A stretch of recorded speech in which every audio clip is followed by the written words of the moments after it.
Hi everybody. Hi Rebuilders. This is session 3 of our weight loss group. Just like we did before we get into anything, go any further, I got to do my disclaimer. In this video and in all my videos, anything I do not make any claims. I do not claim that any product, strategy, or plan will prevent or cure or heal any disease or illness. None of the products that I discuss have been approved by the FDA. It is advised that you seek the advice of your medical doctor before changing your current health strategy or before implementing any new products or supplements. Okay, now that that's out of the way, let's dive into session number 3. Okay, now, regardless of whether or not you are doing the keto strategy or you are doing the glucose strategy, regardless, there's a couple things that you need to look at in both strategies, and those are macros and balance. First of all, you're going to look at calories, okay? Just because, say, all right, well, I'm on the keto diet and I'm burning fat, and so I'm on the all-fat diet, I'm just going to eat as much fat as I want. Well, okay, yes, you can eat fat on the keto diet, but you can't eat 6,000 calories and expect to lose weight. So you need to track. Both strategies you need to track, you need to be aware, and you need to think about what you're eating every time you eat. You need to look at serving sizes, portions, and look at the macros for each of those serving sizes. Well, what do I mean by macros? Macros are macronutrients, which are carbohydrates, fat, protein. No matter what strategy you're doing, you're going to have to look at those. But when you're doing the glucose strategy, there's an easy way to do it. If you go to, if you can download an app on your phone, Track My Macros. I'll post links to these on the page as well. But basically, it's a little app. I have it on my phone, and you can actually scan barcodes. Say you're going to have a glass of almond milk. You can scan the barcode, and it's automatically going to download for the day a serving of that. It's going to put in the calories, it's going to put in the fat, the carbs, the protein, whatever. So you're tracking that throughout the day. You can also, if it's not already in the program itself, you can add it. Okay, say you have a recipe that you, or a favorite lunch or whatever, and it's not really in your app yet, you can add, okay, half a can of tuna, some avocado, lettuce, and whatever. And it's going to happen that maybe that's your favorite lunch one, you know, that's what you call it. So every time you have favorite lunch one, it's going to automatically put that. So it gets easier to use as you use it, but it helps you kind of stay on track with where you're at so that you're not going over, because even if you're doing keto, you know, the goal is to not eat as much fat as your body needs, so that your body begins to burn the fat that's on your belly, on your hips, you know, your thighs, wherever. So you want to stay just below where your limit is, where the energy needs are. So in order to determine what you need, okay, whether you need 1,800 calories or whether you need, you know, 15, or in order to determine that, I suggest there's a website with a calculator on it. It's called ifitfitsyourmacros.com. So it's IIFYM.com, www.iifym.com.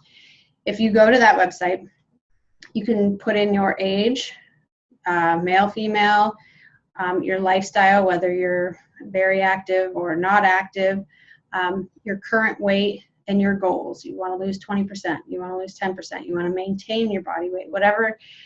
You can put that in, and it's going to calculate for you, okay, you need X amount of calories. You need from those calories, and now this is if you're doing the glucose strategy. It's going to tell you from those calories, you need X amount of carbs, X amount of protein, X amount of fat. So you have that those numbers to follow. So then you know that you can't go over, if it gives you 1,800 calories, you know you can't go over that and still stay on track for your weight loss goal, because you're not going to lose. You're at best going to maintain or gain. So it tracks all that for you. Then what you do is, like I said, you download the app on your phone, if you are able, and you start to track. So then maybe, you know, oh my gosh, by 2 o'clock in the afternoon, you hit your 1,800 calories. So you're like, what do I do? Well, obviously you probably still need to eat something for the rest of the day, but now you got to be careful. You got to eat something that's low calories and whatever. And then the next day you need to adjust that.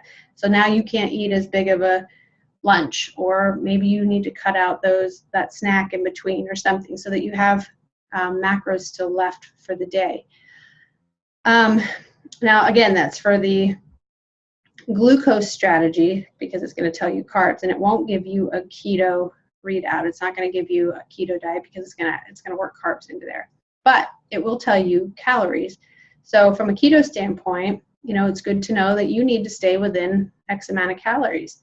So those carbs, you're not going to eat those. You're going to still stay within 25. But the fat, you can up it a little as long as you stay within those calories. So it does still kind of help, but you need to take into consideration that it's not keto. The other thing, you know, moderation. When you're eating, okay, even if you are allotted 1,800 calories, 2,000 calories, whatever it is, even if you're allotted that throughout the day, that does not mean that you can eat all 2,000 calories for breakfast and then starve yourself for the rest of the day, and start over tomorrow, because that is going to wreak havoc on your system. So you need to balance, and you need to make sure your body stays on an even keel with digestion and everything. They say the most healthiest way to eat, to keep your metabolism running smoothly, to keep your blood sugars at bay, is to eat breakfast like a king, to eat lunch like a prince, and to eat dinner like a starving college student. Okay, that is the healthiest way to eat. Now, most of you have that flipped around, because most people, their biggest meal is dinner. A lot of people skip breakfast, but that's the most unhealthy way to do it, because in the evening time, most people aren't doing a whole heck of a lot after dinner. And then they go to bed. Then they stay asleep. So your body isn't needing that fuel. So the fuel is just sitting there, and it's going to turn to fat, wreak havoc on your blood sugars, whatever it's going to do, depending on what you ate. But it's not necessary. That fuel is not necessary at the end of the day. The fuel is necessary at the beginning of the day, before you go on the journey of the day. So that is why breakfast, they say, eat breakfast like a king. Breakfast, you can eat a big breakfast, because it's going to help you with your cravings, your blood sugars. It's going to help you with everything. It's going to set the pace of your day, basically. And then lunch, you know, it's going to be a little bit smaller than breakfast, but still a good sized meal. And then dinner should be your smallest meal. We have that flipped around, and it's the unhealthiest way to do it. It affects sleep, it affects metabolism, it affects everything.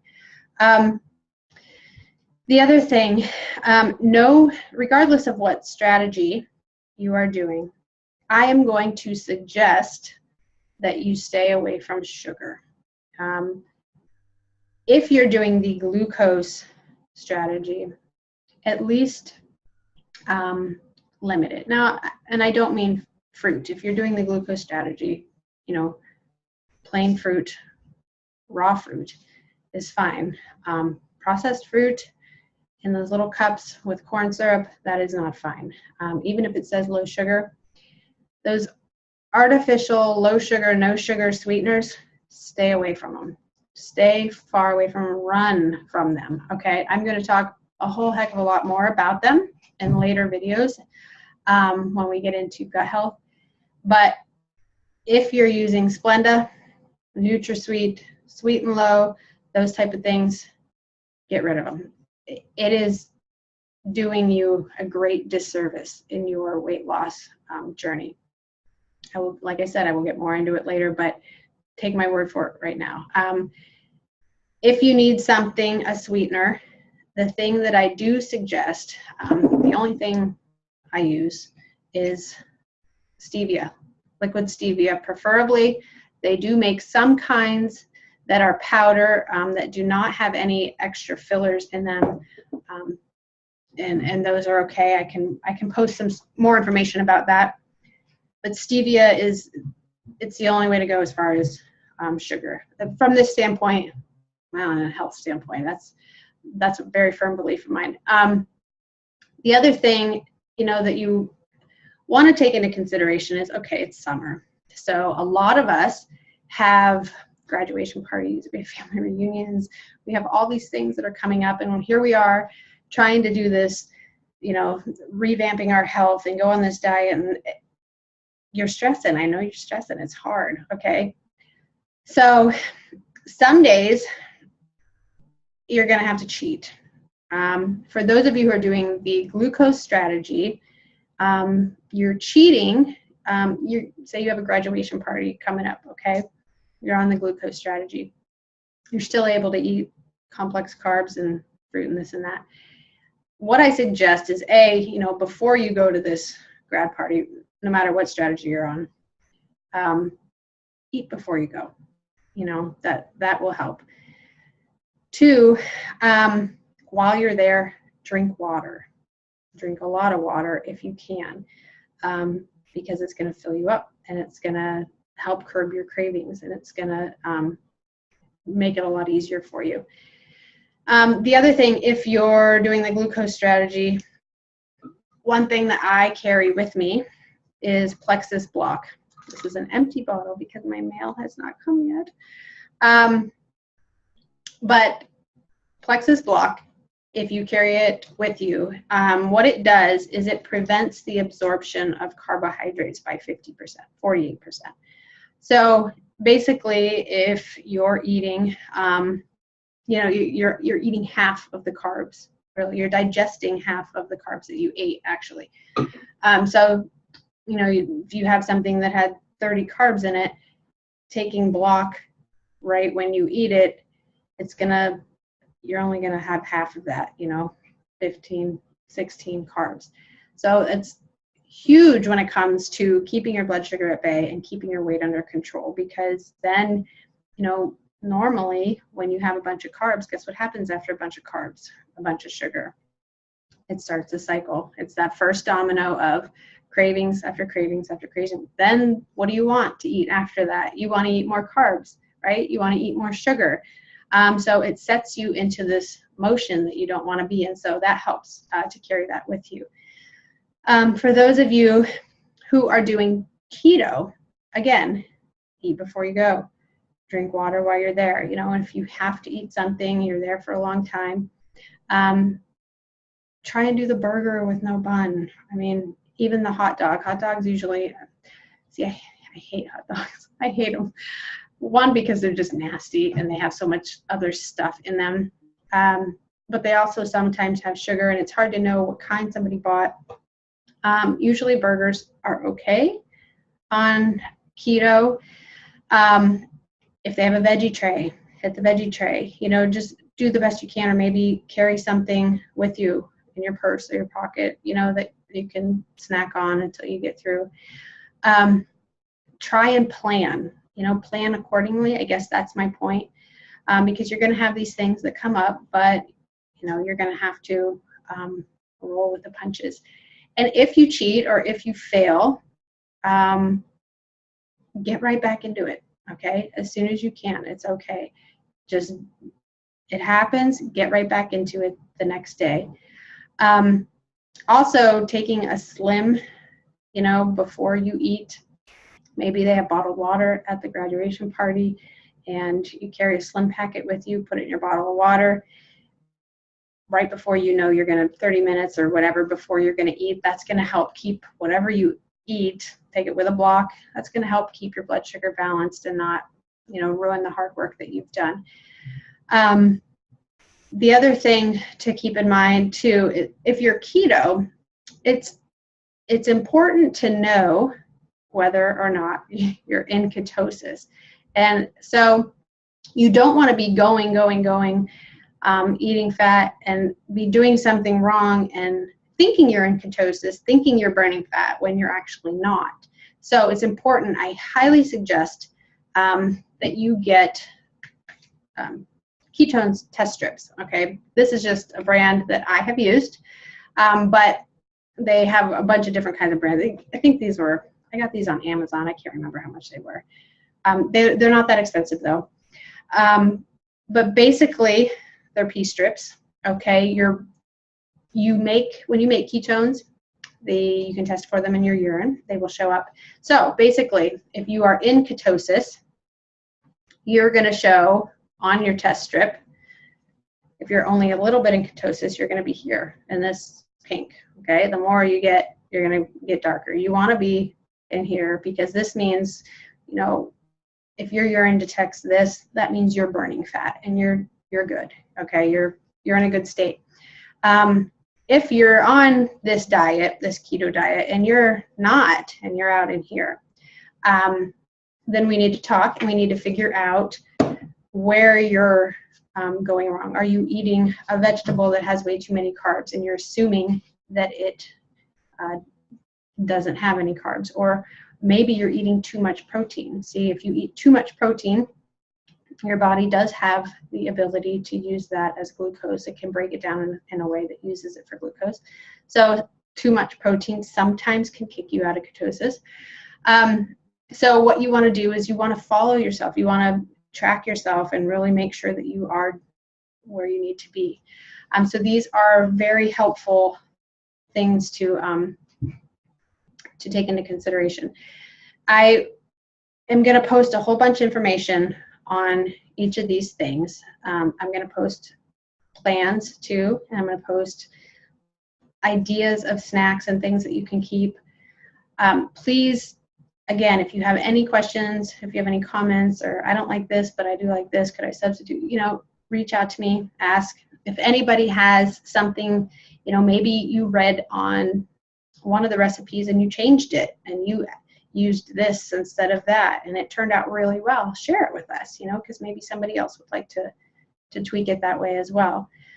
I do suggest for people on keto, I do suggest that you only stick with almond milk. A couple people are curious about that. Unsweetened almond milk. It doesn't have the carbs in it, and it has the fat that you need, the healthier fat. Dairy milk has a bunch of sugar. If you're eating regular dairy milk, you're never gonna get into ketosis usually. So that's the other thing I did want to mention. So that is Hear It. The Think It. I want you to think about what's coming up in your schedule. Graduation parties, reunions, what do you got going on? I want you to think about how you can make it a smooth visit and still try and stay on your diet. What can you take? What can you do? I want you to think about the recipes and stuff, and then visualize. So this time I want you to visualize the situation. You know, if you're at a reunion or a graduation party or wherever, and you're not sure, maybe they have burgers there and you have to ask, do you have this without that? Or, you know, how are you going to react in these situations? Or if somebody says, why aren't you eating? What's going to be your reaction to them? Plan it out in your head so you're not caught off guard. Or if you have a slim packet and you're drinking pink water in your water bottle and somebody asks, what are you doing? You know, I want you to visualize this so that everything is planned out. Then the last thing, do it. I want you to, if you're doing the keto strategy, I want you to look and try and get those keto strips. If you are doing the glucose strategy, please consider either the block or something to help you when things get a little hairy and there's nothing else you can do. And then look for stevia. This is your do it. This, no matter whether you're glucose or keto. Stevia, stevia, stevia. Actually, stevia, the liquid stevia, they're doing studies, and it has had a great effect in some studies, even on Lyme disease. So it has multiple benefits, but as a sweetener, it is the best choice. So, okay, so that's that for session 3. Again, I'm going to post other stuff, so make sure you're checking the site often. And next time we'll get even further into the nitty-gritty. All right, thanks everybody. We will talk to you next time in session 4.